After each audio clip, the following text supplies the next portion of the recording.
Então, hoje eu queria falar com vocês sobre entrega ágil de processos digitais, né? O que é isso, o que isso representa e como isso é uma estratégia digital para ajudar a gente nisso que a gente chama de era digital. Desculpa. E é muito importante aqui, hoje foi bem interessante, eu acompanho a BPMP desde que ela nasceu, né? Eu não tenho assim tanta idade, né? Eu estava até conversando no almoço, lógico que eu via com uma outra perspectiva. No entanto, é tão engraçado você acompanhar os 10 anos. Como 10 anos atrás, 11 anos atrás, a gente discutiu o que era BPM, como podia ser implementado, boas práticas, como começar. E hoje a gente já começa a fazer uma combinação do tema com outras coisas. Essa é a grande chave.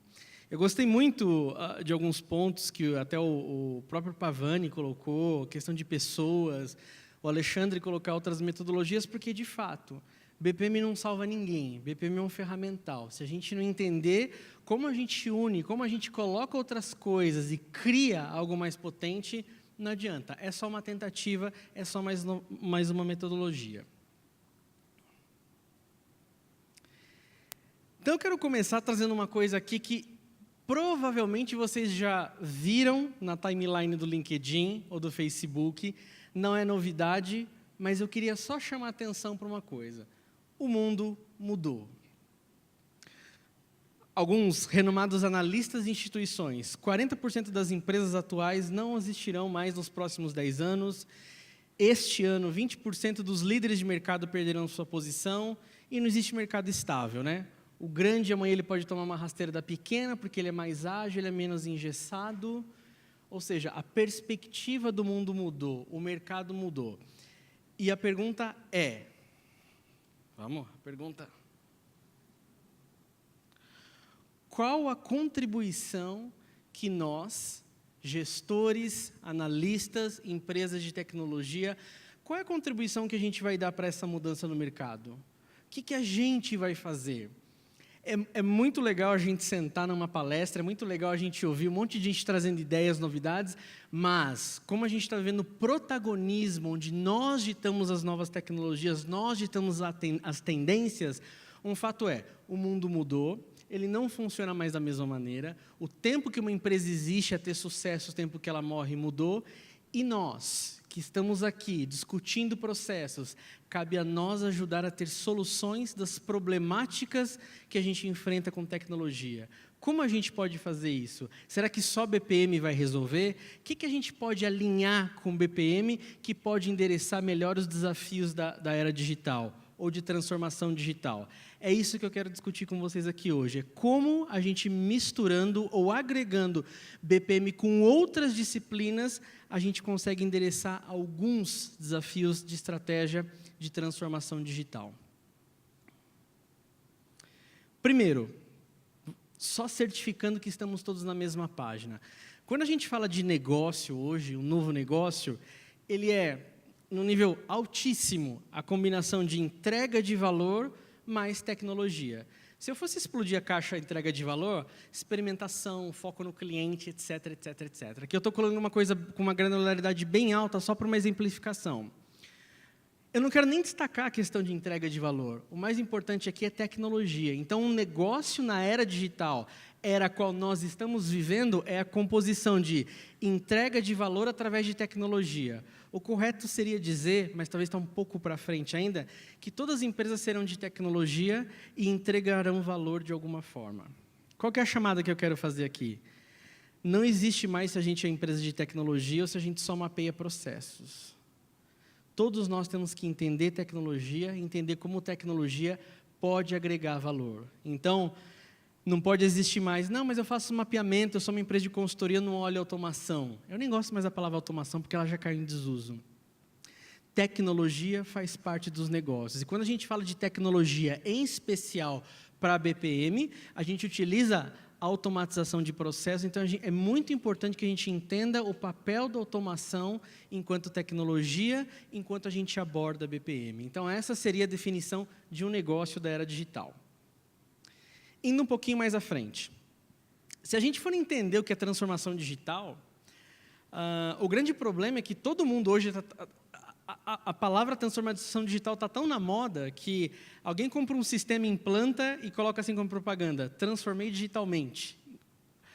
Aí você vai ler para entender aquilo, nada mais é do que um sistema que alguém comprou, um relatório que foi criado. Isso não tem nada a ver com transformação digital.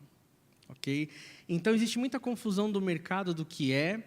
Existe muita gente boa falando do que é transformação digital na essência. A gente vai ter uma palestra aqui do César Taurion falando sobre isso. Mas uma coisa todo mundo concorda.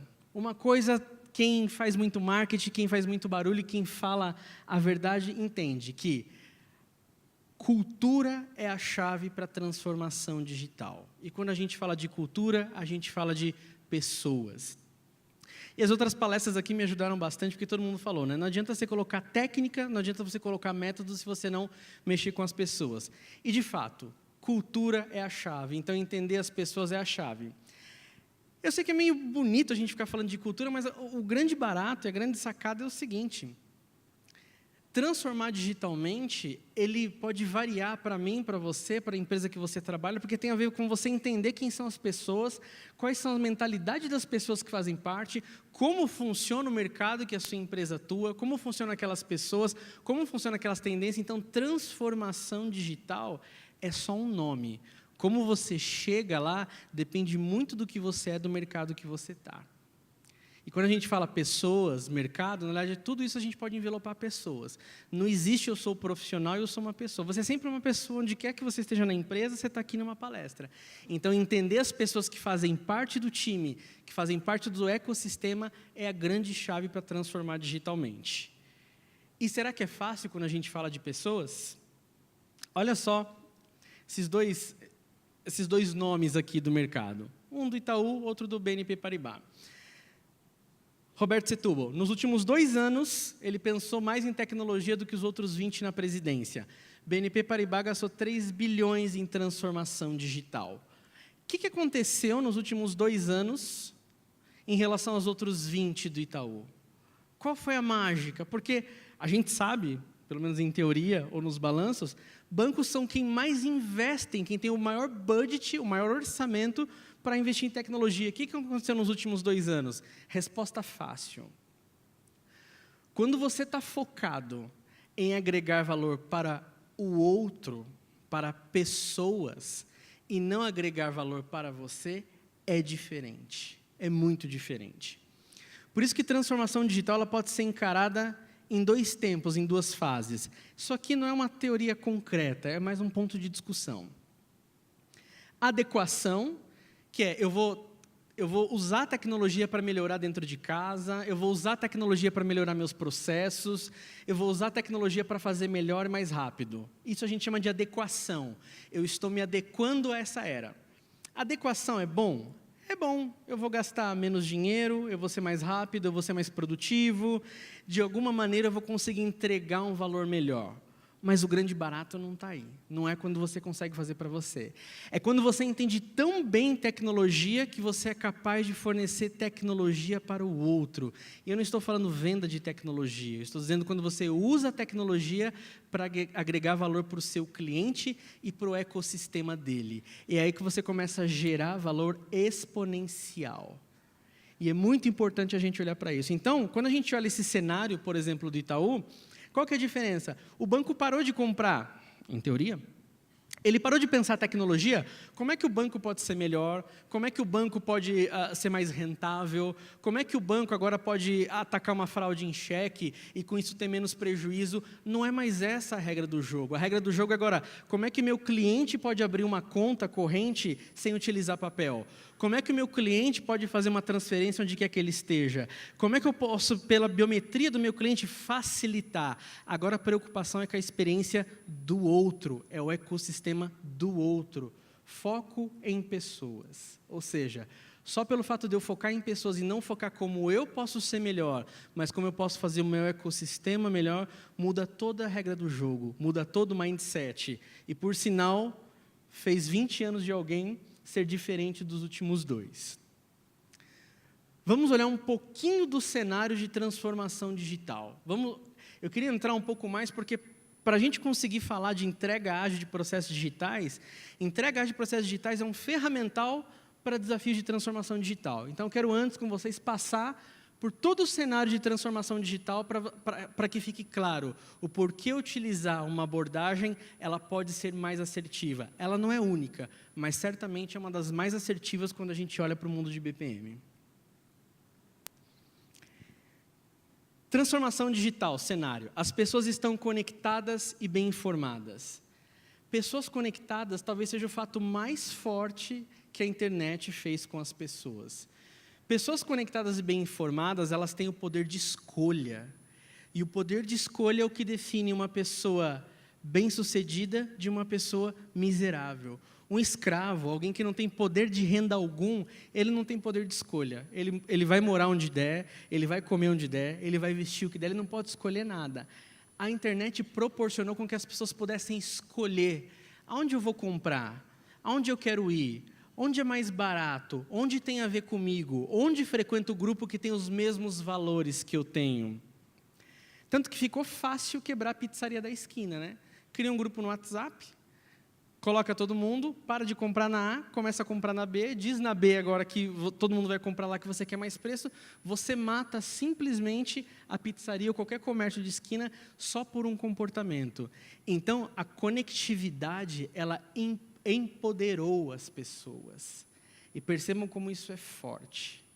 Olha o que ela fez. Ela tornou pessoas que não podiam fazer nada e deu acesso à informação. Então, olha como acesso à informação é um tipo de empoderamento, o que causa no comportamento. Ponto número 2. Tecnologia é um bem comum de consumo. Isso é fato. Isso, eu prefiro até contar casos de casos do que contar casos mercadológicos. Olha como tecnologia, olha como a gente ter aplicativo no celular é uma coisa fácil. Se olhar dentro da minha própria casa, eu tenho um filhinho de 7 anos, né? É incrível como ele vê alguma coisa na escola, invariavelmente está uma onda de desenhos japonês, não sei porquê, e ele vê, ele comenta, ele chega em casa, pai, procura para mim um blá, blá, blá, blá, blá. E aí eu acho, né, procura, ele fala isso, aquilo, e ele consegue assistir todos os episódios, tudo aquilo que ele discutiu na escola, ele está vendo, ele aprende o poder, etc. Olha só, a geração já sabe como utilizar a tecnologia. Ao mesmo tempo, já existe oferta para essa geração. Que é, eles querem a coisa quando eles querem, como eles querem e da maneira como eles querem. Percebe? Na minha época, eu que sou da década de 80, eu gostava do Jaspion. Alguém lembra do Jaspion? Cara, só passava na manchete depois da janta. E isso se eu fizesse a lição de casa. Percebe? A gente tinha todo um condicionamento para consumir o que a gente quer. Hoje é quando as pessoas querem, da maneira que elas querem. Percebe? Então, esse é um cenário que acontece com as pessoas na era digital. 2. Consumidor protagonista ditando as regras. E produtos e serviços moldados e disponibilizados de acordo com o novo perfil do consumidor. Existe um paradigma tão besta, tão errado, que quem promove inovação, quem coloca a tecnologia são as empresas. E por muito tempo foi mesmo, talvez depois da era industrial, as empresas criavam coisas e colocavam e testavam no mercado. Por isso teve tanta porcaria como produto e serviço. No entanto, é uma coisa, fixem para quem não sabe disso, as empresas estão interessadas em saber o que vocês querem, nós, né, como consumidores. Todas as empresas que estão aqui palestrando, que estão falando, que estão ligadas, a gente está louco para saber qual é o comportamento, para onde vocês estão indo, o que vocês estão fazendo. Ou seja, quem está drivando inovação são as pessoas. A isso, quando a gente dá o nome de protagonismo, as pessoas são protagonistas da era digital. O que isso quer dizer? Por que eu sou protagonista? Nada mais, nada menos, porque todo o seu comportamento hoje, eu falei do meu filho de 7 anos, mas todo o nosso comportamento hoje, a inovação e as tecnologias estão sendo moldadas por elas. O Waze nasceu como? Até teve alguns exemplos. O Facebook, as inovações do Facebook, etc. Se alguém não viu, eu falei no último evento que eu palestrei, o Uber ele não vai para todos os bairros. Tem alguns bairros que são um pouco perigosos, ou que não tem demanda, ou porque os manos chegam junto. O Uber simplesmente não vai. E tem um bairro, que é a Brasilândia, que é um pouco mais afastado, e o Uber não chega lá, não tem como você sair de Uber de lá. O que um cidadão fez? Ele pegou todo mundo que estava desempregado na Brasilândia, que tinha um carro, e criou um negócio chamado Ubra. O que o Ubra faz? Eles colocaram telefones, deram um telefone para esses motoristas, eles podem se associar, e as pessoas do bairro ligam para a central dele é a área da casa dele, ele liga, e invariavelmente, acredito que deve chamar pelo nome, porque eu já morei em bairro e periferia, a gente se conhece pelo nome, ele atende. É muito legal dando a reportagem que eles vão levar as pessoas em presídio, em velório, em hospital, e ninguém está preocupado com segurança, porque são pessoas do bairro. Quem é que está drivando inovação? São as empresas ou são as pessoas? E conectadas no quê? Simplesmente na necessidade da locomoção. Eles conseguiram, lógico que ainda, isso aqui é um pouquinho do meu entusiasmo, tá? Mas eles já conseguiram fazer com que o Uber nem fosse nem tão importante no bairro. Eles conseguiram sozinhos replicar um mecanismo que funciona mundialmente no bairro.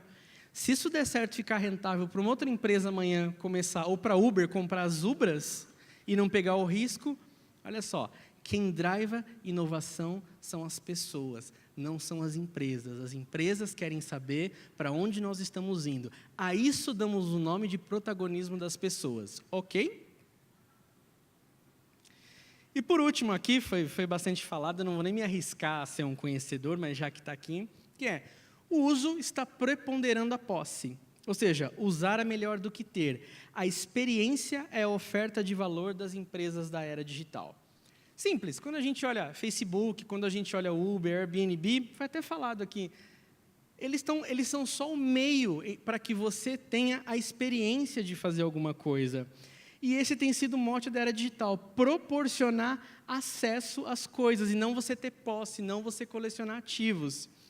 E deixa eu dar uma dica para vocês, que é bastante interessante. O mercado adora falar em jornada, né? Jornada, jornada, jornada. E eu fiz uma descoberta que eu quero compartilhar com vocês. Por que jornada é tão explorada, é tão importante? Quimicamente, biologicamente, no nosso cérebro, a jornada ela tem mais valor que a chegada. Quando a gente está no modo jornada, a gente libera um monte de dopamina, um monte de ina no nosso cérebro, que é diferente quando a gente conquista alguma coisa. Aqui é um exemplo bem clássico. Você vai fazer uma viagem, você está programando uma viagem internacional. Você está ansioso para chegar, o que você vai fazer quando você chegar lá, que hotel que você vai fazer, a comida que você vai comer, onde é que você vai tirar selfie, e se você vai descansar, você está em modo êxtase, você está em modo excitação. Biologicamente, a sua motivação responde de uma maneira para você diferenciada. Quando você chega na viagem, quando você chega lá, você entrou em modo controle. Preciso fazer check-in, preciso avisar alguém que eu cheguei, eu não posso perder o ônibus amanhã que vai fazer o translado, eu tenho que ficar esperto na volta, eu não posso perder o dinheiro, eu não sei se eu posso falar inglês. Então, quando a gente conquista alguma coisa ou chega em alguma coisa, é diferente. Portanto, saibam explorar com o cliente a jornada com ele. O modo excitação e não só o modo controle. Se alguém aqui é de uma empresa de software, não deixa para fazer relacionamento quando o cliente está utilizando o seu software ou quando você implantou. Porque lembra, quando ele foi para o mercado procurar uma solução igual a sua, ou uma consultoria que oferece aquilo que você oferece, a primeira coisa que ele foi fazer é, poxa, quando eu resolver esse meu problema aqui, eu vou ter mais tempo, eu não vou precisar de tanta gente, eu vou conseguir chegar em casa, minha vida vai ser diferente. Ele está em modo estação. Implantou o sistema, pau, não funciona, o relatório não sai, veio cobrança indevida, a área está sem acesso. Não quer dizer que não é bom, mas ele entra em outro modo, ele sai daquele modus operandi e entra num novo circuito, principalmente cerebral, quimicamente. Portanto, saibam, é na jornada que a gente fideliza e conquista o cliente, não é na chegada. Quem usa estratégia de, quando implantar eu dou alguma coisa, vai começar a ouvir coisas como, me dá um desconto, está caro, vou abrir concorrência. Se preocupem com a jornada e não com a chegada. É por isso que o mercado explora tanto. Essa fotinha aqui que eu gosto bastante, que é um cara cortando o cabelo e olhando para o celular e a capa vazada, né? Que é impressionante. Ou seja, novamente, quem driva inovação são as pessoas. Nós somos protagonistas da era digital. E eu dividiria, de novo, aqui são só coisas que eu quero colocar para a gente começar a fazer uma cola com o mundo de BPM. Prometo que eu vou chegar em BPM, mas isso aqui é trivial para a gente entender a era digital e transformação digital para colar com BPM. Se eu fosse dividir em 3 fases, 3 aspectos de transformação digital, que a gente tem que olhar e que a gente tem que tomar cuidado e prestar atenção, eles seriam, primeiro de todos, culturais. Para tudo, né? Cultural, né? E eu usei aqui, a gente gosta de falar pessoas, pessoas, pessoas. Pega o mundo, tira as pessoas, o que sobra? Nada funciona sozinho. Então, lógico, tudo sempre vai passar pelas pessoas. O que não entra na minha cabeça, e muita gente que analisa, é por que a gente olha isso como se fosse uma inovação, né? A empresa fala assim, agora meu foco é em pessoas. Quando não, você focava em quê? Em madeira, antigamente? Né? É tão trivial e, ao mesmo tempo, tão, né, silly. Então, mantendo o foco nas pessoas sempre. O que é manter foco nas pessoas? Não é uma palestra interativa, então eu vou ter que dar a resposta. Quando a gente fala em manter foco nas pessoas, saibam, manter foco nas pessoas é deixar que as pessoas, o seu ecossistema de pessoas, que são colaboradores, clientes, parceiros, fornecedores, de alguma forma eles têm que fazer parte da sua estratégia, eles têm que fazer parte de para onde você está indo. E eu não digo necessariamente que eles tenham que sentar na mesa de discussão em janeiro para decidir o que vocês vão fazer no ano, mas se você não escuta o seu cliente, se você não escuta o seu fornecedor, é o mercado, é o seu ecossistema. Se você não está plugado, se você não tiver a cultura de manter foco nas pessoas, invariavelmente você está fora do jogo. Segundo importantíssimo desafio, que nos une bastante, tecnológicos. É você ter tecnologia como diferencial e que impacte o ecossistema com inovação. E aqui eu quero chamar a atenção para um ponto. Cuidado com a definição de inovação e melhoria. Elas são coisas totalmente diferentes. Case rápido. A Colgate, na década de 90, ela tinha 3 tipos de pasta de dente ou creme dental. Os concorrentes dela tinham de 3 a 5. Atualmente, a Colgate tem 27 tipos de creme dental. Os concorrentes têm de 27 a 30. A Colgate está tentando estudar, criar um discurso de valor, porque você usa uma das 27. Porque não tem diferença, todas elas fazem a mesma coisa. Isso não é inovação, isso é melhoria. E melhoria, ela tem um tempo delimitado em que ela entrega valor. É só enquanto aquele é atrativo. Inovação é quando algo é feito de uma maneira e ela passa a ser feito de outra maneira. Isso tem que ser bom, né? Porque a gente pode fazer algo de outra maneira ruim. Então, quando você fala que vai inovar, quando a tecnologia ela teve inovação, ela conseguiu propor inovação para o seu ecossistema, significa que algo que era feito de maneira A, agora é feito de maneira B. O resto é melhoria, o resto é funcionalidade. O resto vai ter uma vida curta. Agora eu tenho uma nova funcionalidade, agora eu tenho um novo serviço de consultoria que vai e faz alguma coisa. Aquilo está mudando a maneira do seu cliente fazer alguma coisa ou aquilo deu um entretenimento temporário? Então, entenda que inovação e melhoria são coisas totalmente diferentes. E o desafio que a gente tem de transformação digital é inovar, não é só melhorar. Não estou dizendo que melhoria é algo ruim, eu só estou dizendo que você tem que entender se você está inovando ou melhorando, e saber que melhoria ela tem um time curto. Por que existe o termo melhoria contínua? Porque se melhorasse e ficasse bom, parava. Não precisava ser contínuo, correto? E agregação de valor que promova a experiência contínua. Os outros palestrantes tocaram muito bem na questão de experiência. A gente pode colocar o sucesso das empresas como Facebook, Airbnb, Uber, né? Que é você prover experiência. Hoje é como o mundo consome as coisas, não é tenda, é prover experiência. Então é importante a gente saber que nossos produtos e serviços têm que ser entregues numa plataforma chamada experiência. E uma provocação, de novo, que pessoal assim, não tem como não citar, né? Está até escrito ali, é contemporâneo, será que alguma década existiu algum gestor que falava assim, não, cultura não é importante, dane-se os clientes, dane-se o ecossistema, eu sei o que eu estou fazendo. Será que alguém algum dia ignorou tecnologia? Será que alguém falou que tecnologia não é bom? Alguns analistas falaram que talvez não fosse tão trivial. Será que prover experiência para o cliente, um dia alguém falou que é algo ruim? Todo mundo sempre soube disso, isso sempre foi importante. A diferença é que agora, quem não conseguir, quem não tiver sucesso fazendo isso ou ser bem-sucedido, está fora do jogo. Agora a questão é, ou faz. Ou você aprende, ou você está fora. Ou você se reinventa, ou você está fora. Isso aqui não é contemporâneo, pessoal. Olhar para cliente não pode ser contemporâneo. Se alguém aqui utiliza, não, agora a gente inovou, agora a gente olha para cliente, não é contemporâneo. Isso não pode ser contemporâneo.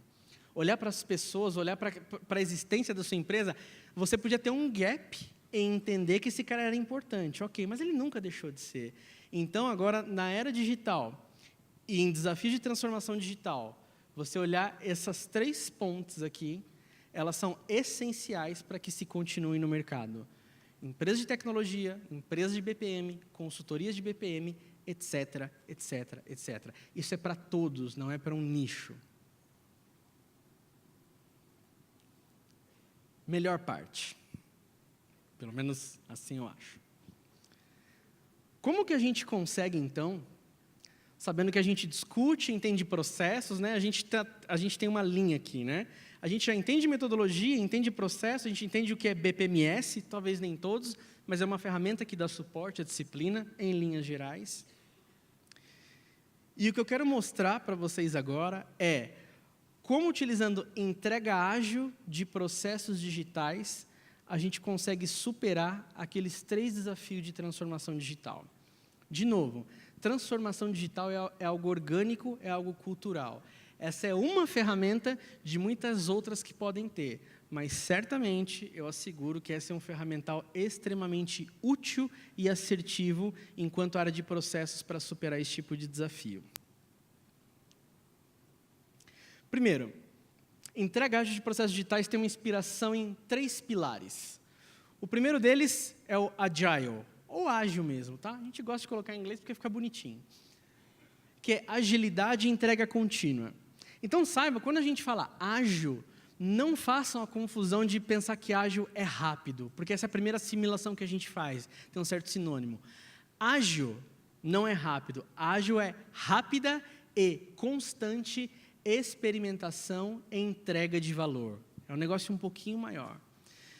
Então, quando a gente fala ágil, não quer dizer que eu vou entregar mais rápido, quer dizer que eu vou entregar valor mais rápido e de maneira constante.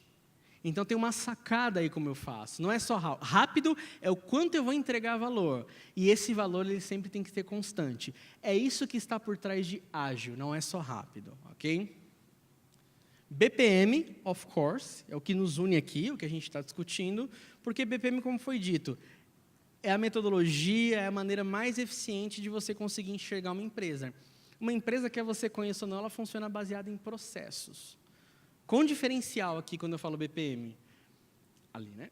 Eu não estou olhando só a parte de disciplina, eu estou olhando também a tecnologia. Voltando àquele meu segundo slide. Entrega de valor e tecnologia é o que compõe o negócio. Então, quando eu falo BPM, aqui eu estou dizendo plataforma também.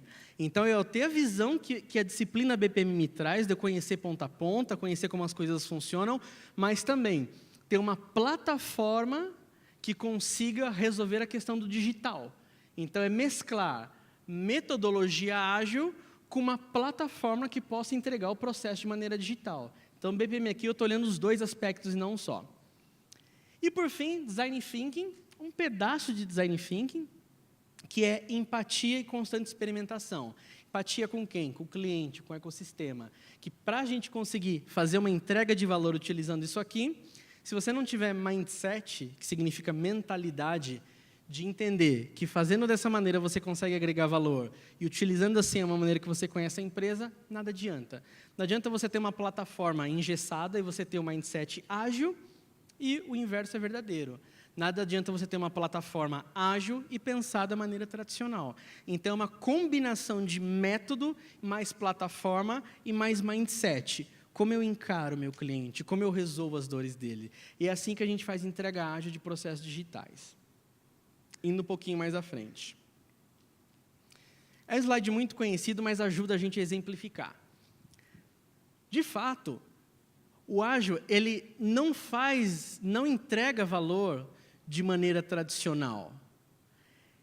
Ele vai, de maneira constante, entregando valor. Então, ou seja, nesse caso lúdico, vamos entender que o cliente gostaria era de ter locomoção.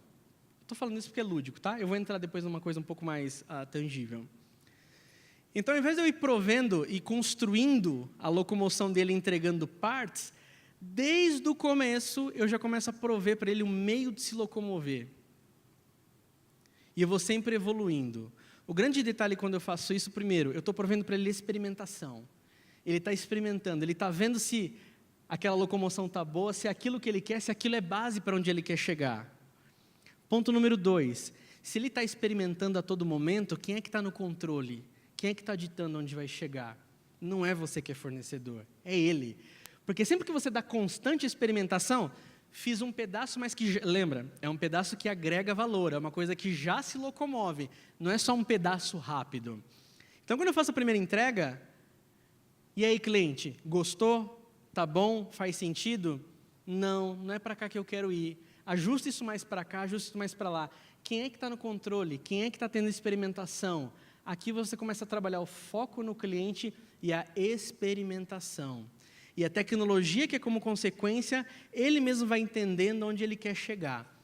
É dessa maneira, então, que o ágil você faz entrega de valor constante e a todo momento. Invariavelmente, se ele está no controle e ele está sempre testando e ditando, ele pode ir além daquilo que ele pediu. Porque antecipadamente ele conseguiu ver e ele pode melhorar também antecipadamente. Só pelo fato de usar metodologia e mindset. Nem entrei na questão de plataforma ainda. Aqui é o slide, e todo mundo sabe que me conhece, é o slide que eu mais gosto. Que é uma coisa que a gente não mede em projetos. Deu 0 ali para mim de tempo, hein? Vou ter que correr. Que é, quando você faz desenvolvimento tradicional, você tem o tempo e custo, e você começa a ter conhecimento no final. Quando você faz sempre entregas constantes e rápidas de valor, na primeira entrega, você já é possível você ver coisas que não fazem sentido para você. Eu gosto muito do exemplo de um prédio, e eu tenho que ser bem rápido nessa explicação, que o meu tempo acabou. Se alguém te pede um prédio de 10 andares, e ao invés de você construir os 10, e pintar, pôr porta, janela, etc., etc., constrói o primeiro completo, porta, janela, pinta, faz tudo e deixa o cliente entrar, deixa ele ter essa experimentação, deixa ele ter essa vivência. Ele vai entrar, não precisa ser amarelo, pode ser branco, não precisa de 2 janelas, bate sol o dia inteiro aqui. Se nesse momento ele descobrir que ele não precisa comprar 2 janelas por andar, se nesse momento ele souber que não precisa comprar tinta, e se nesse momento ele não conseguir ter a frustração de criar um prédio inteiro, e no primeiro andar saber que aquilo não ia ficar do gosto dele, ele teve conhecimento antecipado. Ele salvou dinheiro, ele melhorou a expectativa e teve uma série de ganhos. Só por utilizar essa abordagem, você consegue ter o conhecimento antecipado. Percebam como é importante, percebam como o conhecimento antecipado, percebam como isso ele cola com desafios de transformação digital, que é manter o cliente no controle, ter experimentação e colocar desafios tecnológicos que façam sentido. Se a gente for olhar para o mundo que nos une, talvez mais trivial, colocar BPMN, nada muda. A gente faz da maneira simples, como tudo que funciona de fato é simples e não é complicado. O modelo BPMN, eu vou fazer a primeira entrega, ou seja, aqui ele já começa a ter uma experimentação digital. As outras coisas ainda estão no papel, eu já tenho o conhecimento do todo, eu já tenho a visualização, mas eu vou fazendo entregas que permitem, essa é a primeira entrega, está ok, as outras atividades vão receber os dados que estão aqui, faço outra entrega, ok? E por último, quando eu vou fazer uma integração de sistemas, eu já tenho toda uma experimentação, eu já pude mexer, eu já consegui prover experimentação para o cliente, até que no fundo ele tem a entrega final. É dessa maneira, se a gente for olhar um projeto, como seria a gente ter um mindset ágil colado com uma plataforma que permita fazer isso. E aqui um case rápido na prática, pessoal, que é a Fundação Zé René.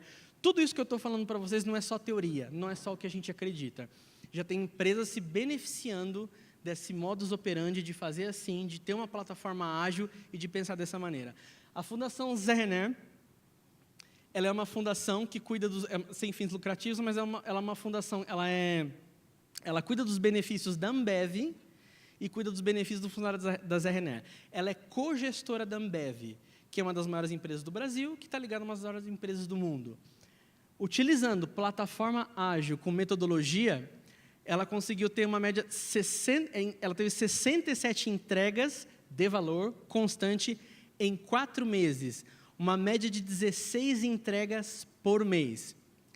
Olha o que é conhecimento antecipado. Ou seja, em 4 meses, eles tinham lá todos os papéis desenhados do que eram os processos, ok? Eles já tinham isso. Eles conseguiram entender que eles tinham mapeados 78 processos que viraram 34 em apenas 3 meses. Quando eles colocaram plataforma ágil, eles descobriram que o que eles entendiam por 78, na verdade era só 34. E eles não deixaram para fazer isso depois do final da implantação. Isso não demorou 1 ano. Isso não foi no final que eles viram, puxa vida, não precisava. Foi só de ter experimentação constante, eles já conseguiram, em 3 meses, constatar que 78 para eles seria 34. Eu adoro falar, quem pode ratificar se você é bom, o valor que você vende, é quem recebe, não é você. Então, é muito bom, é muito bonito eu falar, ágil, plataforma, etc, etc, mas se eu não tiver alguém que se beneficiou disso. Então, existe um caso, uma empresa real, ligada a uma das maiores empresas do Brasil, do mundo, que já está se beneficiando. Então, o que eu estou falando não é teoria, é um case, e ela não é a única. Então, é muito importante entender como é que a gente pode utilizar a entregagem dos processos digitais para entregar valor baseado naqueles desafios, ok? Estou indo para a finalização. Aqui é só um recado rápido, que existe um programa que a gente faz, que é uma consequência dessa palestra. Essa palestra ela iria 1h30, então a gente divide para caber aqui, que chama-se ODX, que é One Day Digital Experience, que começa explorando desde o que são desafios da área digital, com palestra, depois ele passa por workshop e experimentação digital. Quem quiser saber mais, aqui não vou falar muito, mas assim, é só acessar odx.lecom.com.br, é um programa para ser feito em company, onde a gente ajuda a esclarecer esse mindset e dar essa experimentação, ok? Indo para o grande finale aqui, é uma frase que eu adoro terminar, porque ela faz sentido para mim, tá? E eu quero compartilhar com vocês algo que faz sentido para mim, e se fizer sentido para vocês, bem-vindo ao grupo, que é: ser digital é entender o comportamento humano e prover meios para empoderar melhor as pessoas através de tecnologia. Digital está ligado com o ser humano, digital está ligado com pessoas, está ligado para a gente. Que tal a gente de BPM, a gente de processos, começar a entender e olhar para a entrega ágil de processos digitais para gerar valor para os nossos clientes no nosso ecossistema? Quiserem tentar, quiserem experimentar, saibam que já tem gente se beneficiando disso, e por isso que eu gosto de falar que eu sou digital evangelist, porque na verdade eu acredito nisso, e onde eu for palestrar eu vou levar essa bandeira, porque eu tenho visto ela entregar de fato valor no cliente, e com todos esses desafios. Então, algo que eu acredito, convido vocês a ter o interesse, pesquisar e ver se faz sentido para vocês. Se fizer, pode me contatar, a gente está junto. Muito obrigado por hoje.